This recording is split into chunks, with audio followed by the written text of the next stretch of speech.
네, 요즘 이렇게 보면은 특별히 떠나온 조국 한국에서 젊은이들이 운명을 보는 시각이 제가 젊었을 때라 하면 20대에 그 보는 시각과 좀 다르지 않은가 그런 생각이 좀 듭니다. 저도 물론 이제 어렵게 컸습니다만은 제가 성장할 시기에는 뭐 돈이 많은 것, 돈이 없는 것이 공부를 잘하고 못하는 것에 그렇게 영향을 끼치지 않았습니다. 오히려 가정이 어려우면은 어떻게든지 그 가정의 가난을 갖다가 벗을 수 있는 길이 공부 잘하는 것밖에 길이 없으니까, 그래서 가난한 집 애들이 공부 잘한다, 이게 통설로 동의가 될 만큼 이제 그렇게 가난한 집 아이들이 공부를 실제로 또 잘했습니다. 출세한 사람도 많고.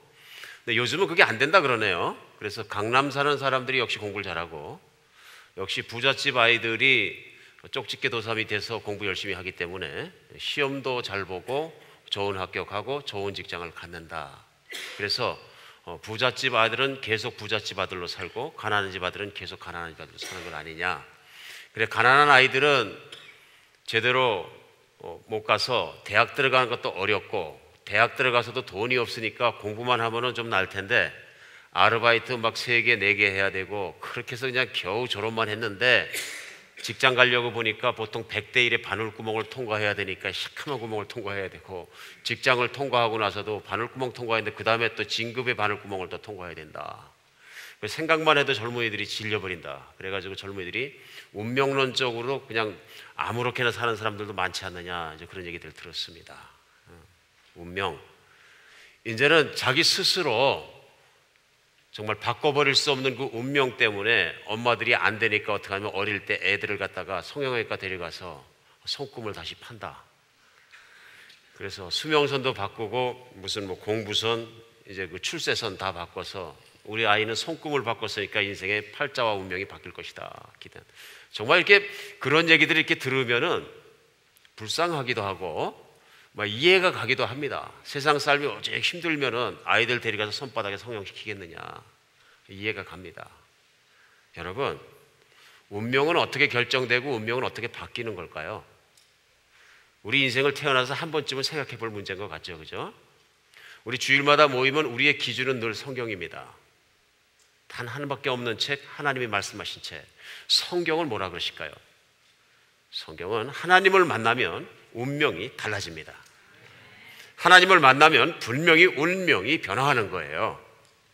그러니까 정말로 이것이 뭐 인간은 바꿀 수가 없고 인간이 안 되는 것도 하나님 만나면 반드시 운명이 달라진다는 것이 성경 말씀입니다. 죽을 운명이 살 생명으로 변화되고, 그렇죠? 하나님 사랑받고 정말로 은혜를 받을 만한 사람이 아닌데도 불구하고 하나님을 만나면 하나님의 사랑과 은혜 속에서 인생이 바뀐다는 게 성경 메시지입니다. 우리는 예수님께서 이 땅에 오시어서 우리에게 전해주신 메시지, 우리에게 전해주신 그 말씀, 마태복음 5장에 그 나오시는 첫 번째 말씀을 통해서 이제 오늘 6번째 시간으로 그 복을 받는 시간을 갖습니다. 그리고 오늘은 마태복음 5장 8절 말씀이 본문인데요. 오늘 봉독해 주신 것처럼 딱 한 절입니다. 오늘 이 말씀 은혜가 되도록 다시 한번 우리 다 같이 선포하는 마음으로 한번 다시 받겠습니다. 시작.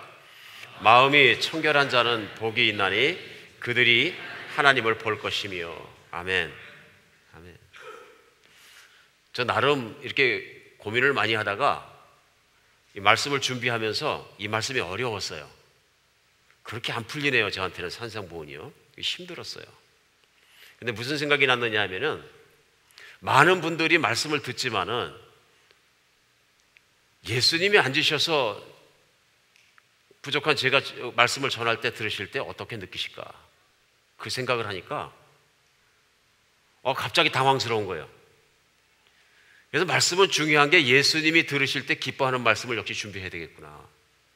예수님의 말씀이 살아나고 하나님의 말씀이 살아나고, 이요셉 목사는 없어도 좋으니까 하나님 말씀의 메시지가 전하고 싶어 하시는 그 소원에 있는 말씀들이 정확하게 전할 수 있는 그런 말씀을 전하면 얼마나 좋을까 하는 소원이 생겼습니다. 그리고 오늘 특별히 제가 하나님께 간절히 원하는 것은 이 한 절의 예수님의 말씀, 이것이 육성으로 들려서 또 이게 깨달아져서 들리기만 해서는 안 되잖아요. 이 말씀의 깊이가 예수님께서 우리에게 주고자 하시는 그 말씀의 원래의 뜻의 그 핵심이 제대로 전달되어서 예수님이 말씀하신 복이 전달되는, 그 예수님께서 기뻐하시는 그런 시간 되었으면 좋겠습니다. 우선은 이 말씀에 귀담아 들어야 될 말씀이 제 생각에 뭐냐 하면요, 하나님을 본다 하는 표현입니다. 오늘 예수님이 무슨 말씀하셨냐면, 마음이 청결한 자는 복이 있는데 그 복이 있는 이유가 하나님을 볼 수 있기 때문에 그렇다 말씀하셨어요. 그래서 저는 그 생각을 해봤습니다. 이 말씀을 처음 들었던 사람들이 유대인들이에요. 그렇죠? 몽땅 유대인들이고, 유대인들은 구약 성경을 아는 사람들입니다. 전혀 모르는 사람들이 아니고요. 그래서 예수님께서 이 말씀을 전하실 때는 구약 성경을 이미 익히 알고 있는 유대인들에게 말씀을 전하셨기 때문에, 이미 알고 있기 때문에 간단히 전하신 거예요. 그러니까 쉽게 생각하면은 구약 성경을 하나도 모르는 분이 이 말씀을 들으면 내 마음대로 해석할 수 있는 거예요. 주관적으로 해석할 수 있죠. 객관적인 것이 아니고. 그러나 구약 성경을 아는 상태에서 이 말씀을 들어야 바로 들리겠다는 생각이 들었습니다. 그리고 오늘 말씀은 저도 기도했어요. 하나님, 유대인들이, 구약을 잘 아는 사람이 예수님의 말씀을 파악하고 이해하고 들을 수 있도록 저에게도 마음과 귀를 열어주셔서 그렇게 이해할 수 있도록 도와주세요. 그래, 하나님께서 저는 분명히 도와주셨다고 믿습니다. 그 기도를 들으시고 하나님께 도와주셔서 구약을 통해서 예수님이 말씀하셨던 하나님을 본다는 것이 도대체 무엇인가? 왜 하나님의 보는 것이 중요한 것인가? 왜 그것이 우리의 운명을 바꾸는 일인가 하는 것을 구약을 통해서 제가 깨닫는 시간이 있었습니다. 제일 먼저 구약 성경에서 말씀하실 때 구약 성경은 하나님의 얼굴을 보면 죽는다고 나와 있습니다. 하나님의 얼굴을 보면 죽는다. 실제로 그렇습니다. 그러니까 어떤 분들은 하나님의 성경학자들이 하나님의 얼굴을 봤다 그러면 다 죽는데 무슨 하나님의 얼굴을 보냐, 귀신 얼굴을 봤겠지, 그런 분도 있고요. 조금 카리스마틱한 교회나 카리스마틱한 모임에서 가르치시는 분들이나 그렇게 신앙훈련을 받으시면, 나는 매일 하나님 얼굴을 보는데 오늘 아침에도 예수님 얼굴에 같이 허그하고 사랑합니다 하고 부비고 왔더니 예수님 구렛나루 때문에 여기가 거칠거칠한 느낌이 있는데, 그 사람 얘기가 맞는 것이, 하나님 얼굴을 보면 죽는다고 한 얘기가 맞는 것이, 우리 헷갈리는, 컨퓨즈하는 그런 세대에 살고 있는 거죠. 중요한 것은 하나님을 본다는 뜻이 무슨 뜻인가를 정확하게 하는 것이 중요하다는 얘기입니다. 그렇죠? 출애굽기 19장 21절에 보면은 이스라엘 백성들이 애굽 땅에서 하나님을 섬기지 못하다가 가나안 땅으로 가기 위해서 광야로 나옵니다. 광야로 나와서 첫 번째 한 일이 뭐냐면 하나님을 월십하는 일이에요. 예배하는 일이에요. 근데 그들이 시내산에 모여갖고 하나님을 만나는 사건이 나옵니다. 근데 하나님은 시내산 꼭대기에 강림하시고 이스라엘 백성들이 산 자락의 밑에 있는데, 하나님께서 모세를, 대표자인 모세를 불러 올리셔가지고 21절에 이런 말씀하세요. 내려가서 백성에게 경고하라. 백성이 밀고 들어와 나 여호와에게로 와서 보려고 하다가 많이 죽을까 염려하노라. 그러니까 하나님께서 걱정하신 게 뭐냐 하면요, 수많은 사람들이, 수백만의 사람들이 내가 산 꼭대기로 강림할 때 내 얼굴을 쳐다보기 위해서 막 다 뛰어 올라왔다가 다 죽을까 봐 내가 걱정한다 그럽니다. 이 무슨 말씀이에요? 이 백성들이 나를 페이스 투 페이스, 내 얼굴을 보면 죽느니라 하는 말씀입니다. 대간적으로 그런 생각이 드는 거죠. 예수님이 말씀하신 하나님의 얼굴을 본다는 건 도대체 무슨 뜻일까 그러면은, 그리고 왜 하나님은 죽는다고 말씀하실까? 뿐만 아니라 우리가 구약에서는 반복되는 말씀이 뭐냐 하면요, 이스라엘 백성이 완전히 가데스 바네아 사건이나 모든 사건을 통해서 볼 때, 또 금송아지를 만드는 사건을 봤을 때, 특별히 금송아지를 만드는 사건을 통해 봤을 때 하나님의 마음을 완전히 상하게 만들고 하나님께 등을 돌려버립니다.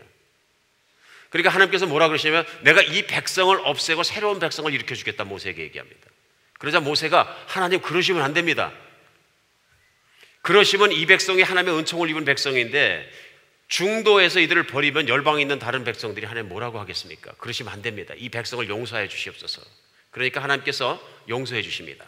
그러면서 그때 출애굽기 33장에 보면은 하나님께서 17절에 내가 말하는 이 모든 일도 내가 하겠다. 이 백성과 함께 가나안 땅으로 들어가겠다. 버리지 않겠다 말씀하시면서, 그 이유는 너는 내 목전에서 은총을 입었고 내가 이름으로도 너를 알미라 얘기합니다. 여기서 우리 귀 기울여 드리는 말씀이 뭐냐면요, 너는 내 목전에서 은총을 입었다 얘기해요. 어디에서요? 목전, 내 얼굴 앞에서. 너는 나의 얼굴 앞에서 은총을 입은 자이고 내가 너를 이름으로도 안다 얘기합니다. 이게 복이에요.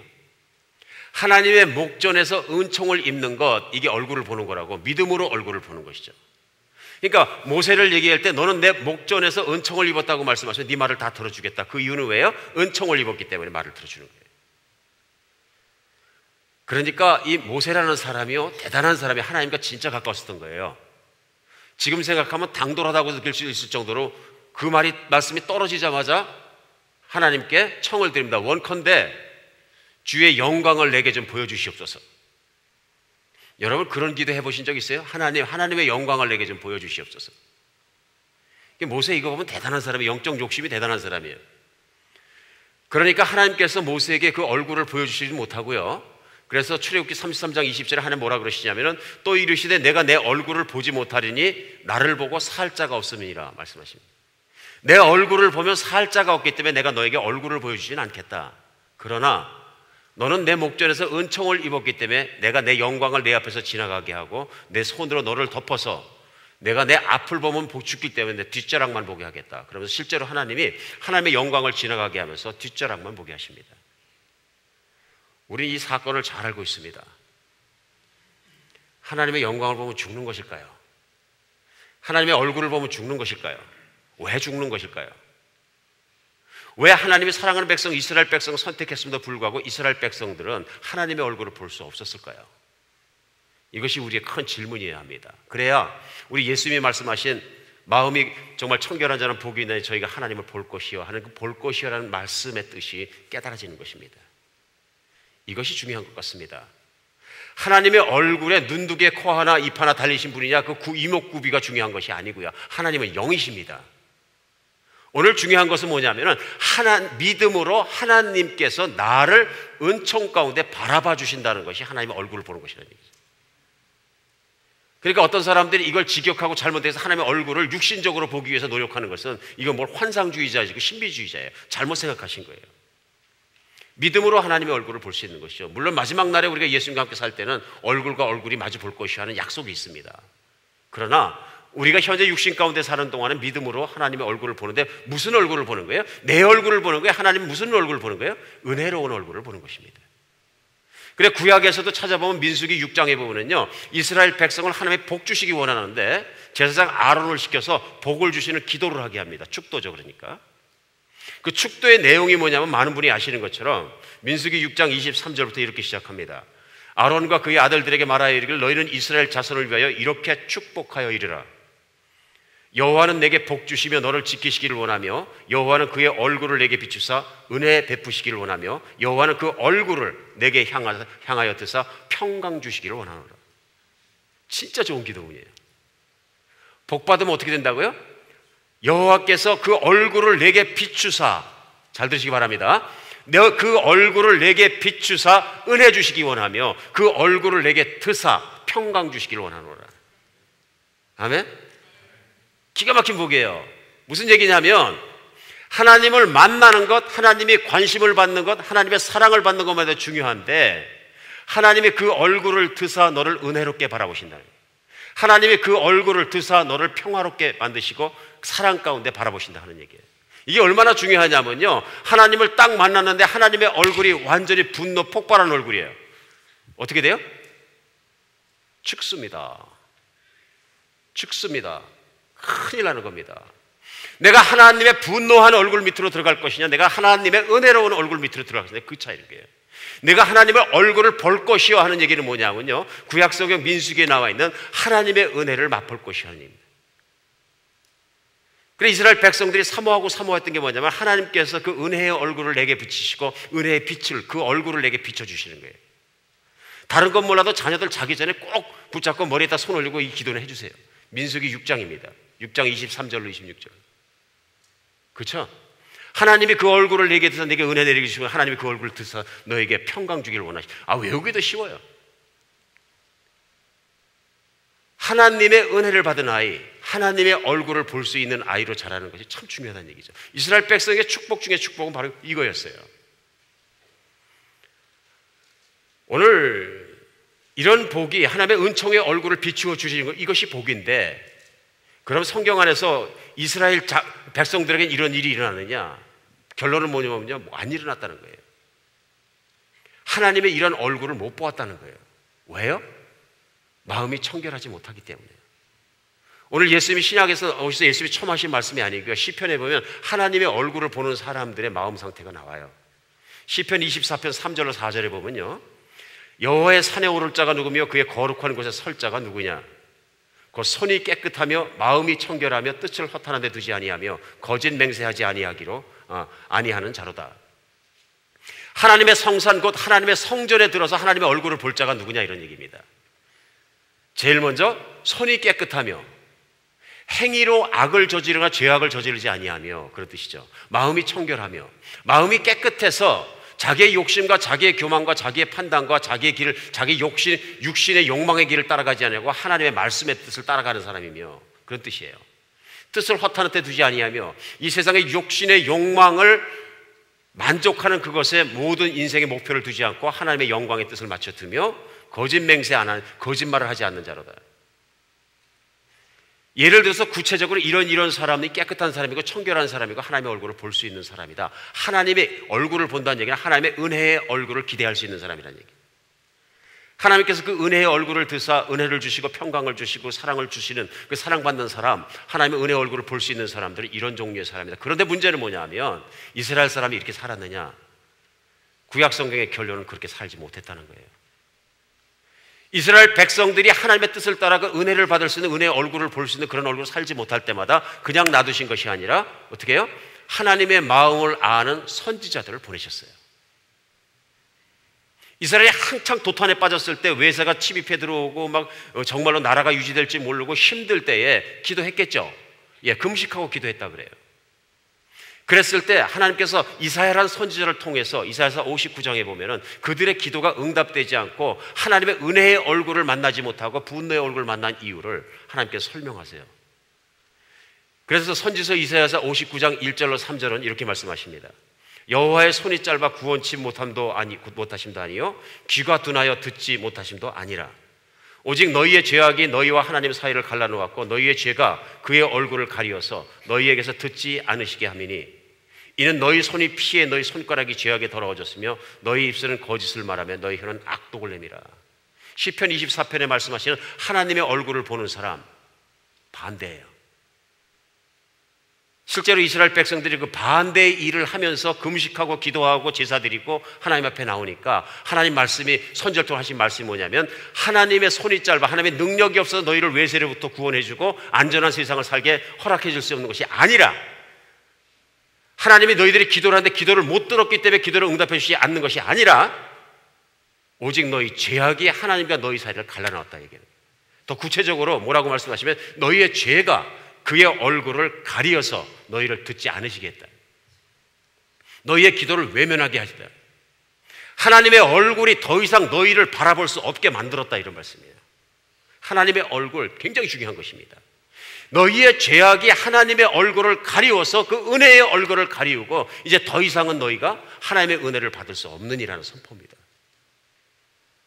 쉽게 얘기하면 너희의 죄악의 문제가 해결되지 않는 이상 아무리 기도 많이 해도 소용없다는 얘기예요. 왜냐하면 하나님이 너에게 은혜를 베푸신 얼굴을 비추지 않으셨기 때문에. 민수기 6장에 남아있는 모든 기도가 헛것이라는 얘기죠. 제사도 헛것이고 모든 게 헛것. 그래서 이사야서는 이사야서 1장을 열자마자 뭐라 그러냐면요, 내가 너희들의 안식일과 예배를 드리는 것과 재물을 갖고 오는 것과 모든 것을 I'm sick of it. 마당만 더럽힐 뿐이지 나 정말 싫다. 그 이유가 뭐냐면 너희가 제사를 드리고 모든 걸 하고 예배를 드리면서 너희가 선행을 하지 않고 더러운 마음을 먹고 고아를 압제하고 과부를 압제하고 사기를 치고 거짓말을 하고 세상에서 음란한 생각을 하고 바람을 피고 이런 것이 내게 마땅치 않다 그러십니다. 그러므로 너희 제사도 내 앞에서 무효하다 말씀하십니다. 왜냐하면 너희 마음이 더럽기 때문에. 하나님과 인간 사이를 갈라놓은 것은 죄입니다. 인간의 죄가 왜 그렇게 만들었을까요? 인간의 죄는 더러운 마음에서 시작했습니다. 청결한 마음이 아니고요. 우리가 알잖아요. 인간의 죄는 기원이 깊습니다. 에덴 동산의 첫사랑 우리 인간의 원조 아담이 시작되자마자 마음에 교만한 생각이 들어옵니다. 마귀의 속삭임에 따라서. 교만한 생각이 들어오자마자 무슨 마음을 먹게 되면 마음이 더러워집니다. 하나님을 버리기로 결정합니다. 하나님을 거절하고 하나님을 따르지 않기로 결정하는 순간부터 그의 마음에 무슨 생각이 들어왔냐면요, 나는 세상의 가장 높은 자이다, 나는 세상의 가장 현명한 자이다, 나는 세상에 만족할 건 나 자신밖에 없다. 이기심이 들어오고 교만이 들어오고 거기에 음란함이 들어오고 모든 나쁜 것이 다 들어온 거예요. 그러니까 인류는 그때부터 시작해서 인류의 몇천 년의 역사가 무엇을 증거하느냐 하면요, 음란하고 더럽고 나쁘고 욕심사납고 육신의 욕망이 있는 것을 증명하는 거예요. 그때 끊어진 게 뭐냐면 하나님 안에 있는 거룩함과 그 모든 아름다움과 사랑과 그 친절함과 이 모든 게 다 없어지고 인간의 이기심과 모든 게 들어온 거예요. 그러다 보니까 신약 성경에 와서는 세월이 지나가면서 사도 바울은 인간의 육신이 타락한 상태, 마음이 더러워진 상태에서 살아가는 모든 생각과 행위와 모든 것을 갖다 죄와 악들을 갖다 육신의 타락한 육신의 일이라고 얘기합니다. 그러면서 갈라디아서 5장에서는 19절부터 육신의 일이 이런 것이다 하고 구체적으로 예를 듭니다. 이런 것들입니다. 육신의 일은 분명하니 곧 음행은 아시죠? adultery, 혼회정사나 뭐 이런 거 얘기합니다. 음행과 더러운 것과 호색이 뭔지 아시죠? 요즘 남자분들이 괜히 인터넷 틀어놓고서는 자매님들 훌떡 벗은 옷 사진 나오면 그냥 혼자 좋아하고서 문고라 잡고 앉아가지고 보고 앉아있고, 이게 다 호색이에요. 우상숭배 아시죠? 주술, 부적소 갖고 다니는 거, 원수 맺는 거, 분쟁 일어나는 거. 여러분, 분쟁이 많습니까? 적습니까? 세상은 온통 분쟁투성입니다. 그리고 우리는 정당이 생기면 야당하고 여당하고 당연히 치고받고 싸워야 된다고 생각하지, 그래야지 잘 간다고 생각하는 게 우리 사고방식이에요. 싸우는 건 정상이다, 안 싸우면 이상한 거다. 시기, 질투 얼마나 많이 합니까? 분냄, 화내는 건 얼마나 많습니까? 당짓는 거, 분열하는 거, 이단, 투기, 술 취하는 거, 술 끊으세요. 방탕하는 거, 그와 같은 것들이라 전에 너희에게 경고한 것까지 경고하니 이런 일을 하는 자는 하나님의 나라를 유업으로 받지 못할 것이요. 무슨 얘기예요? 하나님의 얼굴을 볼 수 없을 것이요. 하나님의 그 선한 얼굴을 드사 내게 은혜의 얼굴과 평강의 얼굴을 드사 내게 그런 은혜를 주지 못하실 것이요, 이런 뜻이에요. 왜요? 이사야서 59장 말씀에 내 그 죄악이, 내 행위들이, 너의 잘못한 것들이 하나님과 너의 사이를 갈라놨기 때문에 하나님의 얼굴을 볼 수 없느니라 그러는 거예요. 반대로요, 타락한 육신에 나와서 예를 들면 그런 것인데요, 계속되는 갈라디아서 5장 말씀은 22절에 이렇게 계속됩니다. 오직 성령의 열매는 사랑과 희락과 화평과 오래 참음과 자비와 양성과 충성과 온유와 절제니 이 같은 것을 금지할 법이 없느니라. 대비를 이루죠. 앞에 육신의 욕망에서 육신의 일은 무엇을 바라는가 하는 게 나왔고요, 뒤에 성령의 소욕, 성령이 하시는 성령의 성품들이 나왔어요. 완전히 대비되죠. 그러니까 하나님의 온전하신 거룩함, 그러니까 그분의 사랑과 그분의 joy와 그분의 피스풀한 것과 그 오래 참는 것과 양성과 자비와 충성과 이 모든 좋은 것들이, 온갖 좋은 것들이, 거룩함이 완벽 가운데 계시기 때문에 그런 완벽한 하나님 앞에 나가게 되면 더러운 걸 가진 인간의 입장, 죄인의 입장에서는 하나님 앞에 서 있을 수가 없다는 얘기예요. 죽을 수밖에 없다는 얘기예요. 내 생각엔 세상이 그렇게 더럽지 않은 것 같은데요, 안전한 것 같은데, 지금까지 살아오면서 한 번도 뭐 괜찮았는데요. 천만의 말씀이죠. 인간이 얼마나 타락했느냐는 건 21세기 당장, 오늘 당장 제가 실험해서 증명할 수 있어요. 우리 예수님이 제자들을 만나고 첫 번째 하신 그 실험 아웃리치가 뭐냐 하면요, 두 벌 옷도 갖지 말고, 가방도 갖지 말고, 돈, 지갑도 갖지 말고, 아무것도 갖지 말고 현재 있는 모습 그대로 너희는 나가라. 이거 기가 막힌 명령입니다, 여러분. 오늘부터 우리 실행하겠습니다. 예를 들면 여러분과 제가 세계 여행을 하는데 1년간 아무것도 가지면 안 돼. 입은 옷만 딱 입고 지갑도 없고 돈 한 푼도 없고 지금부터 세계 여행 출발합니다. 며칠이나 갈 것 같습니까? 잘 모르시겠어요? 참고로 말씀드리겠습니다. 지난주에 플로리다에서 한 자매님이 혼자 밤길을 가다가 한 나쁜 사람을 만나서 끌려가서 강간을 당했는데 어떻게 하다가 옷을 빨개 벗고서는 그 틈이 나서 도망을 나왔어요. 살아야 되니까 온몸을 홀딱 벗고 맨발로다가 뛰어가지고서는 가장 빨리 나오는 집에 가서 문을 두드렸는데 안 열어주는 거예요. 주인이 분명히 나왔는데 안 열어주는 거예요. 살려달라고 나 레이프 당하고 있다고 막 소리 지르는데 안 열어주는 거예요. 911 전화는 해줬는데 끝까지 안 열어준 거예요. 나중에 이게 문제가 됐습니다. 그래서 주인 보고 왜 안 열어주고 물어보니까 이것이 출애비면 어떡하냐. 보통 범죄하는 사람들이 여자 하나 보내가지고 문 열면 그때 왕 몰려 들어와서 강도질도 하고 그러는데 여자 하나만 왔다는 건 알고 있었지만은 무서워서 못 열었다 그러는 거예요. 이게 세상 아닌가요? 그럼 그런 세상에 돈도 한 푼 안 가지고 아무것도 안 가지고 가면 우리 교회 지금 다 출발하면 우리 자매님도 이쁘게 생겼는데 며칠이나 갈까요? 뭐 상상만 해도 끔찍합니다. 세상이 어떤 곳인지. 세상에 무서운 건 사람이에요. 그렇죠? 동물이 무서워요? 사람이 무서워요? 동물 무서울 거 하나도 없어요. 사람이 무서운 거예요. 진짜 무서운 거예요.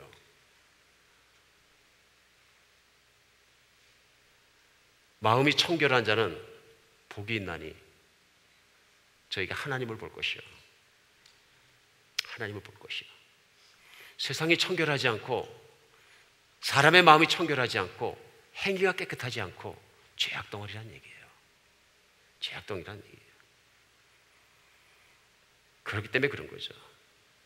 여러분, 죄가 뭡니까? 그러니까 하나님의 성품을 받고 하나님의 좋은 것을 받고 하나님의 모든 것을 받아야 되는데 하나님을 만나지 않고 하나님을 거절하고 하나님을 모르고 살아가면서 내가 제일 중요하고 내가 가장 소중한 존재이고 내가 제일 잘난 존재이고 모든 게 내 생각을 중심으로 나를 위해 인생을 살아오면서 내가 생각하고 한 모든 것은 교만한 것이고 하나님의 뜻을 따르지 않은 그것들이 결국 죄란 얘기예요. 죄란 얘기예요. 나는 형무소 관리를 안 지었으니까 그것 자체가 중요한 게 아니라 하나님 모실 때 받아들일 수 없는 존재, 마음이 깨끗이 하는 존재가 되어버렸다는 얘기입니다. 어떻게 하면 마음이 청결해질 수 있을까요? 어떻게 하면 하나님이 은혜로운 얼굴로 나를 바라보는 사람이 될 수 있을까요? 오늘 메시지의 중요한 건 이것입니다. 성경은 뭐라 그러실까요? 어떻게 하라 그러실까요? 성경 메시지는 너무 클리어합니다. 회개하라. 회개하라. 기독교에서 부르짖는 복음의 메시지의 가장 중요한 행동은 무엇이냐면요, 회개입니다. 회개예요. 예수님도 오늘 산상수훈 말씀에 복이 있나니를 말씀하셨는데요, 예수님이 요단강에서 침례를 받으시면서 첫 번째 올라와서 사역해서 첫 번째 하신 말씀은 복이 있나니가 사실은 아닙니다. 뭐예요? 회개하라. 천국이 가까웠느니라. 그럼 예수님에게 침례를 베풀었던 침례 요한이 예수님이 오시는 길을 준비하기 위해서 그 길을 준비하면서 그가 끊임없이 외쳤던 그 얘기가 무엇입니까? 수많은 사람에게 그가 외친 메시지는 회개하라. 천국이 가까웠느니라. 회개하라. 오늘날 우리에게도 이 회개하라는 메시지 같이 중요한 것은 없습니다. 그러니까 오늘 예수님이 마음이 청결한 자는 복이 있네, 저희가 하나님을 볼 것이요. 그럼 물어보겠죠. 어떻게 해요? 하나님, how? 어떻게 우리 마음이 청결해질까? 그러면 당장 뭐라 그러세요? 회개하라. 내가 회개하라. 우리가 들어야 되는 가장 중요한 메시지는 뭐냐면요, 회개하라는 것이. 회개가 뭡니까?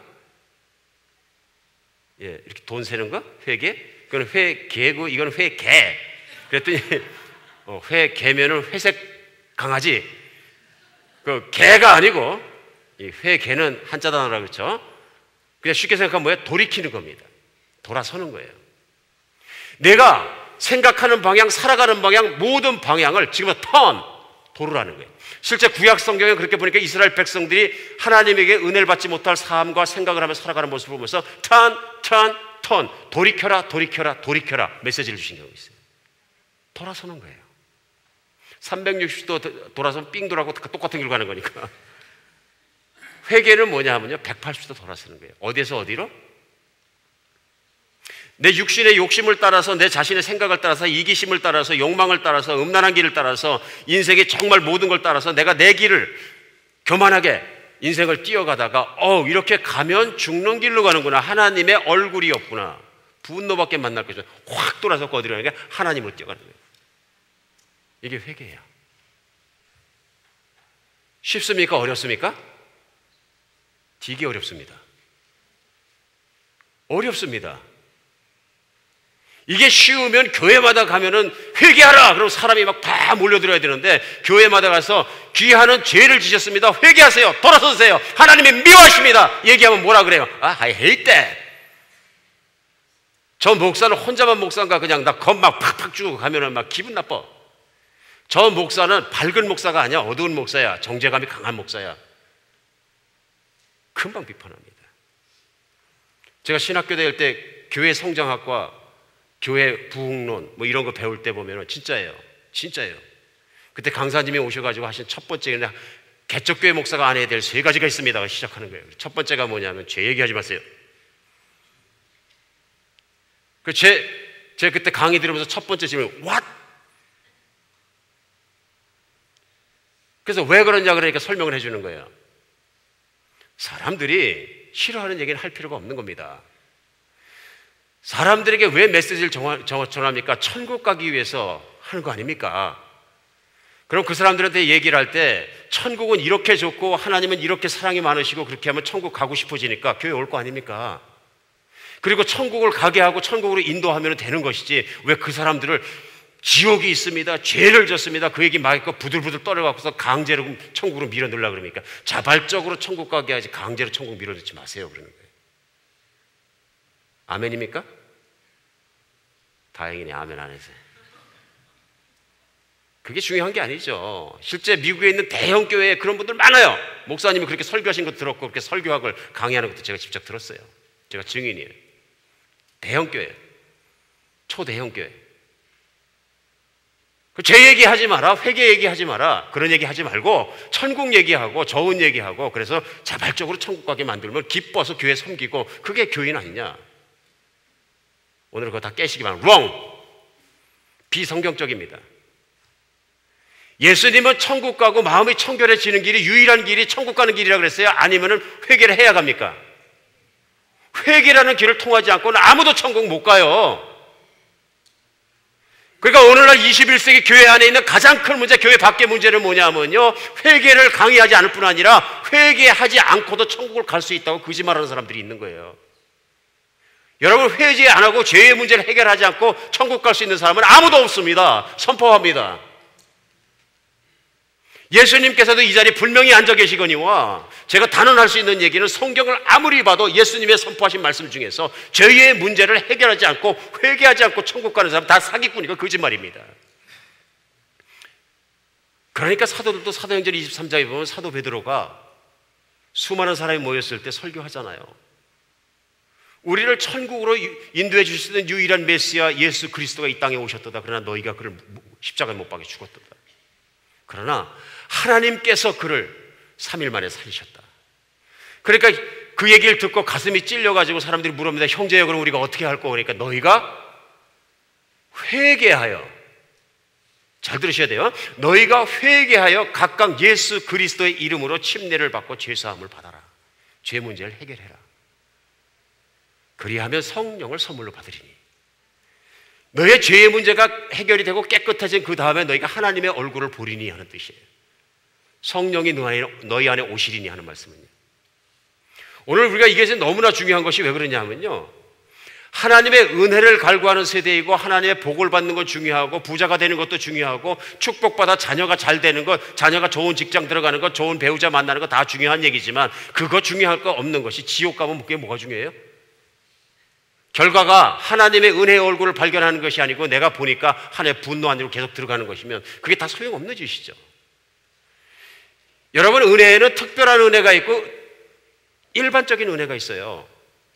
일반적인 은혜는 하나님은 원래 선하시기 때문에 타락한 인간들이 살아가는 지구, 그래서 이기심 때문에 서로가 물고 뜯기고 하면서 지옥 같은 땅을 만들어 놨어도 사시사철 비를 주시고 해를 주시고 공기를 주시고 하는 건 똑같다고 말씀하셨어요. 악인에게나 선인에게나.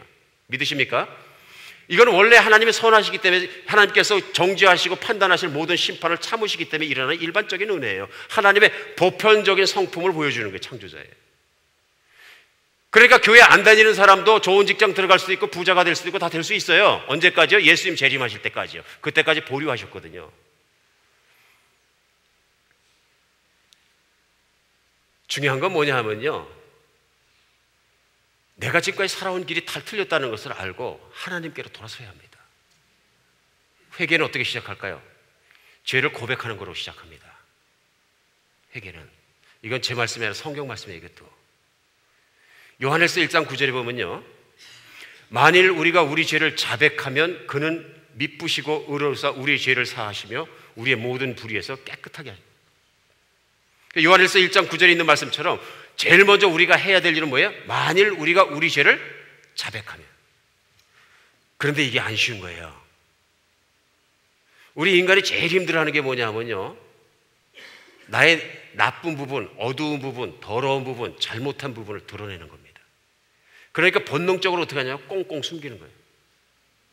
우리가 어릴 때 아버지가 공부 잘하라 그래갖고 너무 많이 혼나니까 집에 오는 게 성적표를 갖다가 61등인데 육자 싹 지워버리고 갖다 주면은 아버지도 속았고 다 속았고 안 맞고 넘어갔지만 누구는 알아요? 나는 아는 거예요. 그 시커멓게 지우는데 우리 아버지가 어떻게 알았나 그러고 뭐 몰랐나 그러고. 아버지는 평생 우리 아들 공부 잘해 하고 있는데 나는 알죠. 아버지 저 그때 맨날 꼴등했어요 그러고. 우리 안에 있는 죄는 자꾸 꽁꽁 숨기는 거예요. 심지어는 누구한테 숨기냐? 하나님한테까지도 숨기려고 그래요. 아니면 컴프로마이즈 하려고 그래요. 원래 하나님은 이런 거 갖고 따지지 않으셔. 자기가 신학자 다 하는 거예요. 이게 뭐냐면 우리 육신의 본능이 시키는 거예요. 자꾸 어떻게 컴프로마이징 하려고 그래요. 근데 중요한 건 뭐냐면 하나님은 만홀히 여기짐을 받지 않는다 그러세요. 고백한다는 얘기는 뭐냐면요, 진실을 드러낸다는 얘기예요. 우리가 하나님 앞에 솔직하고 고백하고 죄의 문제를 해결하는 게 여러분과 저에게는 너무 중요합니다. 우리 소위 교회에 나와 있는 교인들 중에서 나는 평생에 한 번도 생각해 보니까 회개하거나 죄를 고백하거나 하나님께 한 적이 없는 것 같아요. 하셔야 됩니다. 회개하세요. 회개하지 않은 크리스찬, 회개하지 않는 교인은 없습니다. 그냥 하다 보니까 따라다니니까 교인 되고 1년 지나니까 집사 되고 그다음에 보니까 장로도 하고. 근데 사실은 나는 한 번도 하나님 앞에 내가 죄인이라는 깊은 죄책감 가운데 회개하는 적이 없습니다. 하셔야 됩니다.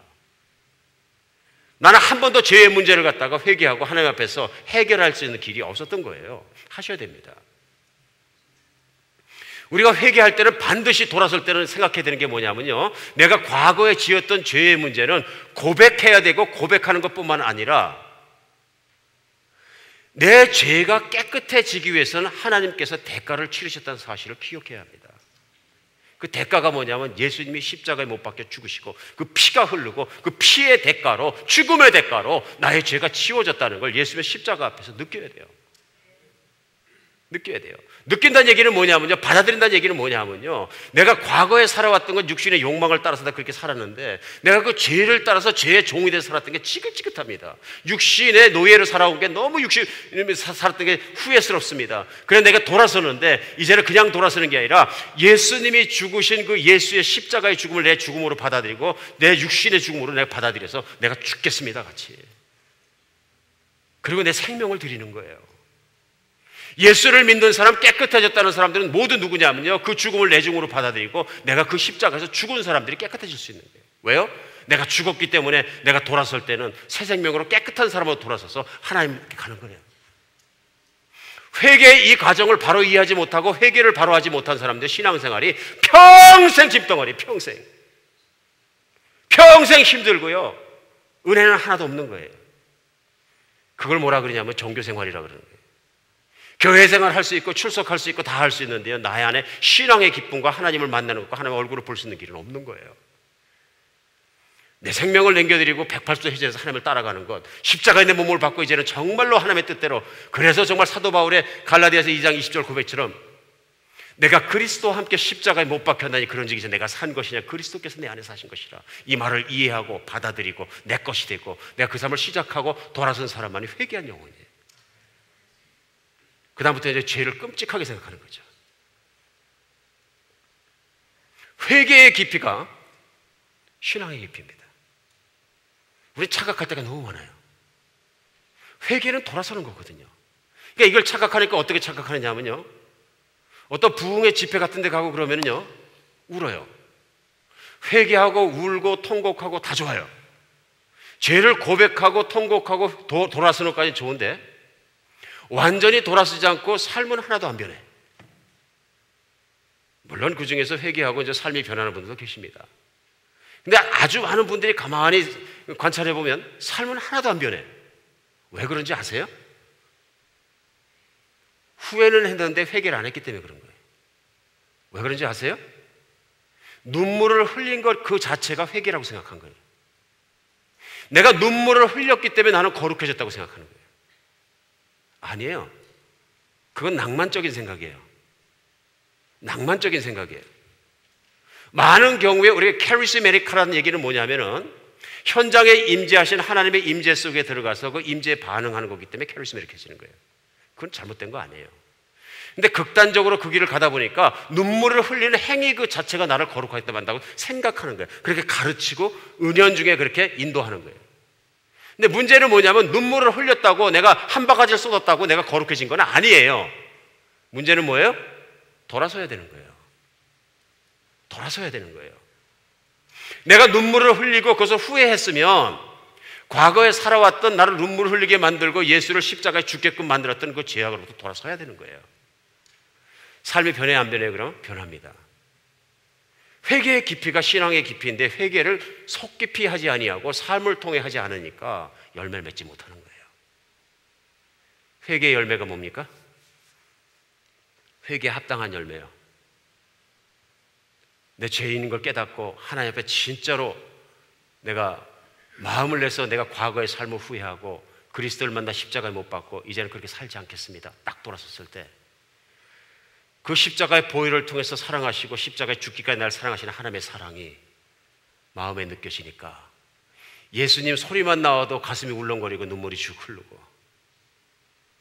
예수님 사랑합니다만 이제는 얘기하려고 그래도 예수님의 사랑하는 모습이 확 붙잡혀지는 것 같고 내 마음 안에 이제는 정말로 불안이 아니라 평안이 오고 내 마음 안에 기쁨이 오고 이상하게 노래가 하고 싶어지고 예수님 찬양하고 싶어지고 이제는 정말로 죄 짓는 일 하지 말고 하나님의 영광을 따라 내가 살아야겠다는 확실한 마음 속에서 계속적으로 선한 생각이 올라오고 이런 것들이 다 회개에 합당한 열매들이에요.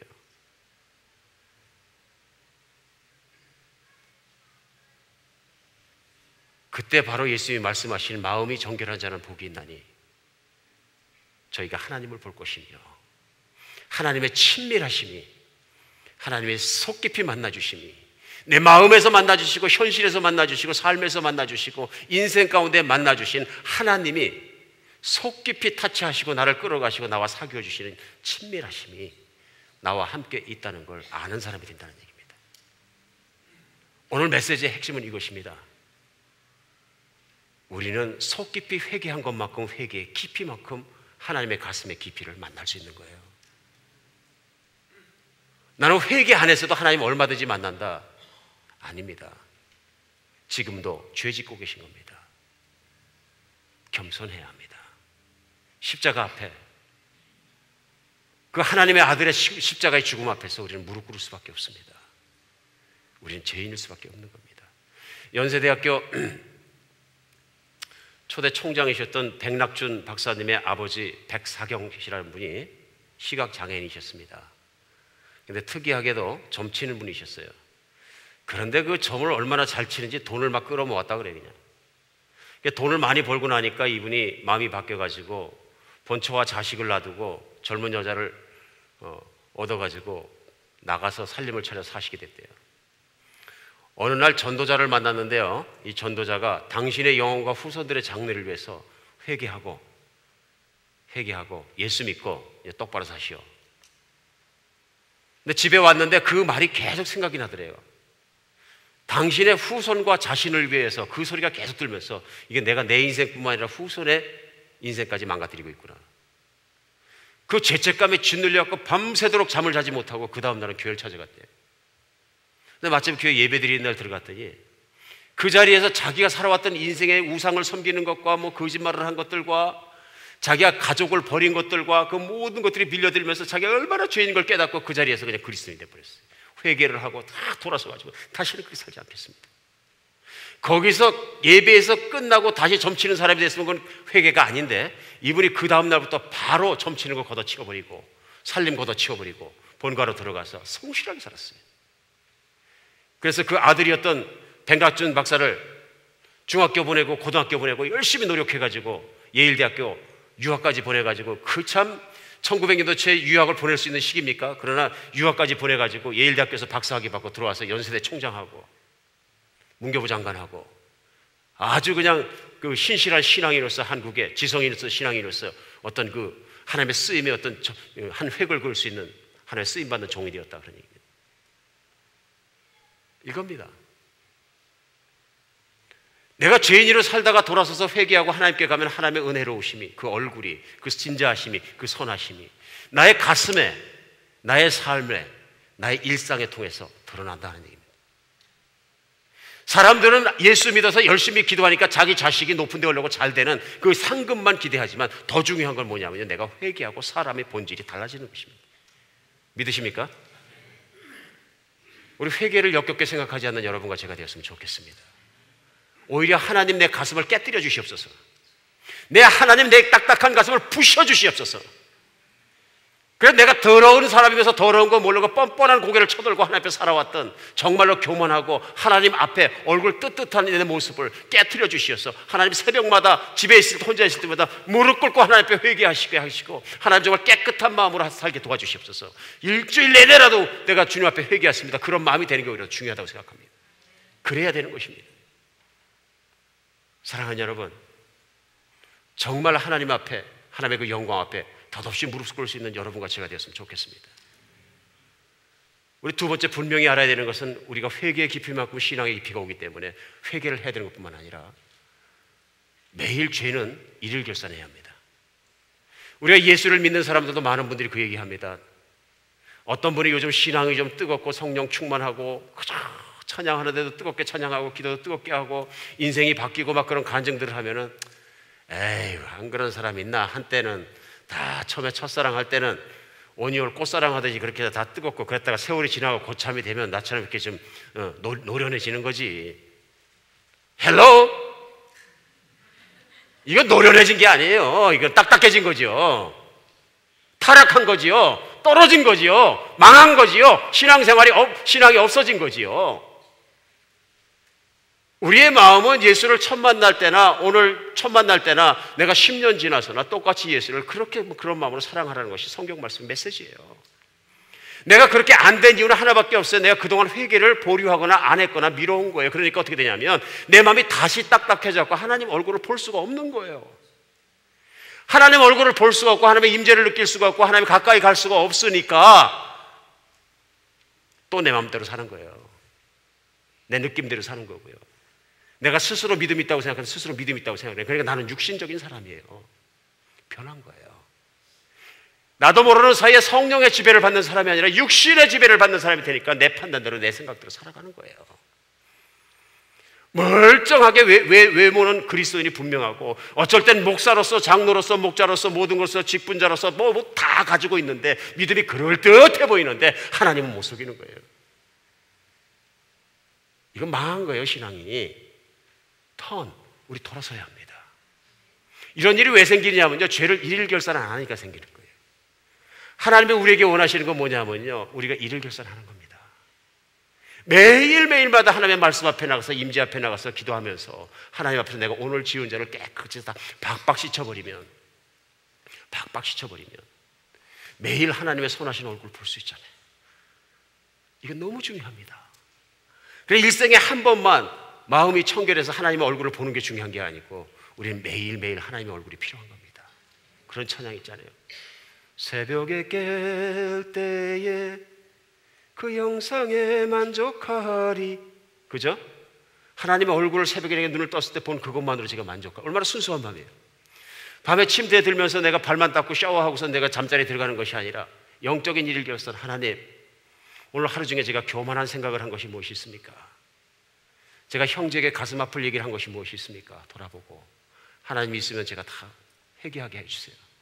깨끗이 닦고 깨끗한 몸으로 침대에 들어갈 때에 하나님, 제가 내일 아침에 눈을 뜰 때는 하나님의 기쁘신 얼굴을 제가 눈으로 보게 해주세요.